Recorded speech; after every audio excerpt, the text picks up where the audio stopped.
transportation. So I think it's road movies have a very specific charm to them because they make you able to tell a story about a country that you don't necessarily always see.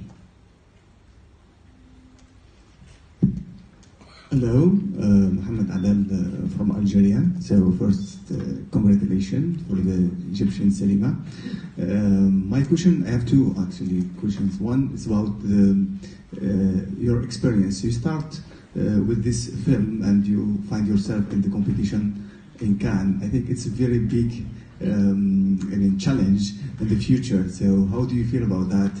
So it will be a lot responsibility. You take the Egyptian cinema very high level, so you'll be very criticized in the future if you can't stay in this level. Number two is about the film, which is, I think, would start like a documentary. We feel, why you have this character? I mean, if another director, he will think, let's make a documentary about this. It's not the future. We can't bring this people. So why you choose to not make a documentary and you go to the feature, long feature film, and you make it like an actor? He become an actor, this guy, actually. Famous, maybe. Yeah.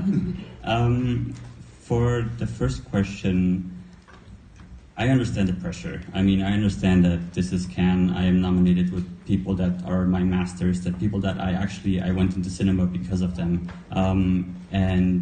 But then again, I'm not, whatever comes after, I'm not trying to make a film that has to match that. I'm trying to make the best film that I can.